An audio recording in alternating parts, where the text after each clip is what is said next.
घर घर का श्रृंगार, प्रेम सनातन।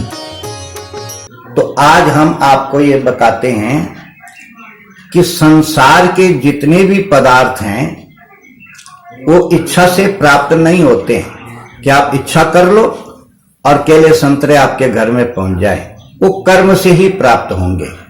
संसार के जितने भी पदार्थ हैं वो आपको कर्म से ही मिलेंगे, कर्म करना पड़ेगा। लेकिन कर्म करने से पहले आपको इच्छा करनी पड़ेगी। जब आप पहले इच्छा करोगे तब आप कर्म करोगे। तो आपने फल की इच्छा की अपने मन में, तो पहले तो इच्छा हुई, फिर आपने जेब में पैसे देखे कि पैसे भी हैं कि नहीं, फिर पैसे की व्यवस्था भी हो गई, फिर आप यहां से बाजार भी चले गए। वहां एक रेडी ठेली में फल वाला फल बेच रहा था, आपने फल भी खरीद लिए, ठीक, आधा दर्जन केले खरीद लिए, पैकेट बना के रख भी लिया। और जब आपने उसको पैसे दिए तो इतनी देर में एक बंदर आया और वो उस पैकेट को ले गया। तो आपने इच्छा भी की, उसके बाद साधन भी किया पैसे का, उसके बाद आपने कर्म किया जाने का, फल भी खरीद लिए, पैसे भी दे दिए और वस्तु आपको नहीं मिली, वो संसार की वस्तु आपको प्राप्त नहीं हुई। इसका कारण क्या है? इसका कारण है प्रारब्ध का न होना। प्रारब्ध में नहीं था तो वो फल हमको नहीं मिले। अगर ये सारी चीजें जुड़ जाती और प्रारब्ध के साथ में सब जुड़ जाते कि हमने कर्म भी किया, इच्छा भी की, साधन भी किया और प्रारब्ध ने भी साथ दे दिया, तब तो वो वस्तु हमको प्राप्त हो जाती। और जब प्रारब्ध ने एक साथ नहीं दिया तो जितने भी हमने और कर्म किए वो सब व्यर्थ हो गए। लेकिन भगवत प्राप्ति के लिए, परमात्मा की प्राप्ति के लिए इन सब को करने की आवश्यकता नहीं है। परमात्मा की प्राप्ति तो मात्र इच्छा से होती है। केवल आप इच्छा कीजिए और इच्छा से ही आपको प्रभु की प्राप्ति हो जाएगी। तो इच्छा को अपना बढ़ाना, परमात्मा की ओर प्रभु को प्राप्त करने के लिए अपनी इच्छा को आप आगे बढ़ाएंगे तो तब जाकर के प्रभु की प्राप्ति होगी। दूसरी बात यह है, शास्त्रों में ये बात कही है कि शरणागति, सत्संग में सबसे बड़ी बात जो बड़े बड़े संत लोग भी बताते हैं, ग्रंथों में भी पुराणों में भी जो है, वो है शरणागति। शरणागति बहुत होती है, बहुत बड़ी चीज है। आप मतलब ये सोच लीजिए कि शरणागति से तो सारे पाप पुण्य सब नष्ट हो जाते हैं, कुछ भी नहीं रहता।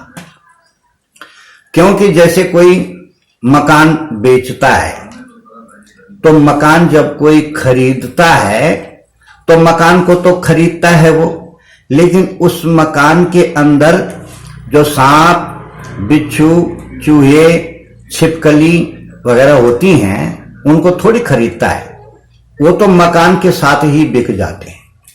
जितने भी सांप, बिच्छू, छिपकली हैं वो मकान के साथ ही बिक जाते हैं, उनका अलग रेट नहीं होता, बस यही मकान का ही जो रेट है वही होता है।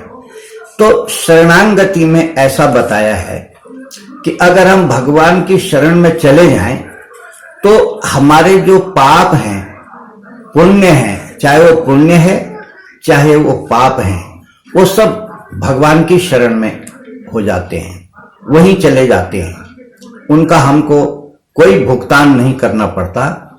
परमात्मा ही उन पाप पुण्यों को नष्ट कर देते हैं, उनको समाप्त कर देते हैं।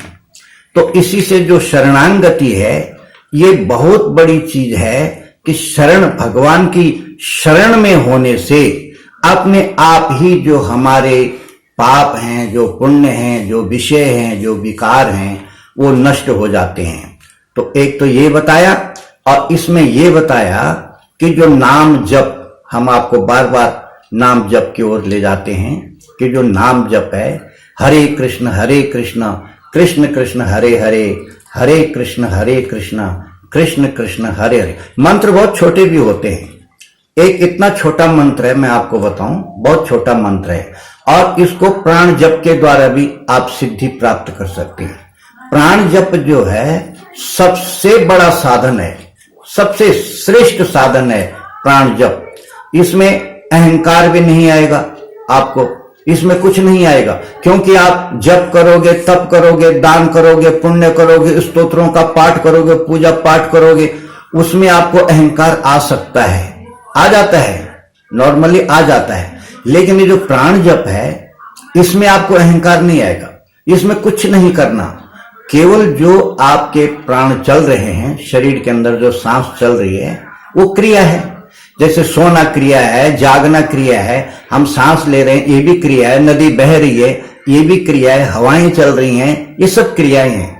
आपने क्या करना है कि जो हमारी सांस चल रही है वो क्रियात्मक है, हम उसको कर नहीं रहे, हम सांस को नहीं चला रहे। गलती यहीं पर है कि जो वस्तु हमारी है नहीं उसको हम अपना मानते हैं, और जो स्वतः सिद्ध है उसमें हम कारक बन जाते हैं कि हमने किया। तो जो सांस हमारे शरीर में चल रही है उसी सांस में अजपा आपको बताते हैं बड़े बड़े सिद्ध महात्मा, और हमारे धर्म ग्रंथों में भी है कि जब सांस ऊपर को जाता है तो उस समय ओम का उच्चारण करना चाहिए। इसमें मुंह नहीं हिलाना, कंठ भी नहीं काम करेगा, जिह्वा भी काम नहीं करेगी, केवल मौन रहना। ऊपर के सांस में जब सांस चलता है तो उसमें ओम की कल्पना कीजिए, ओम का उच्चारण लगाइए, और जब नीचे को सांस गिरता है तो उसमें हरि की कल्पना कीजिए। तो इस तरह ओम हो जाएगा और हरि नीचे को हो जाएगा। तो हरति पापानी दुष्ट चित्तई शतैरपि, जो हरि शब्द है इस समस्त पापों का हरण करने वाला है। तो इसलिए जो अजपा जाप है उसको महात्माओं ने ज्यादा महत्व दिया है, और उसमें कोई अहंकार भी नहीं हो सकता। अगर मान लो कभी किसी काल में किसी साधक को उसमें अहंकार की कल्पना हो भी जाती है तो उसको परमात्मा खा जाते हैं, क्योंकि आप जो है वो परमात्मा से जुड़ रहे हैं, आपकी जो व्यथा है वो परमात्मा से जुड़ने की है। तो इसी प्रसंग को लेकर के आज हमने आपको बताया कि नाम और नाम जप और जो प्राण जप है उसके बारे में ये सब बातें हुई। तो हरे कृष्ण कृष्ण कृष्ण हरे हरे, हरे कृष्ण कृष्ण कृष्ण हरे हरे, हरे कृष्ण कृष्ण कृष्ण हरे हरे, हरे कृष्ण कृष्ण कृष्ण हरे हरे।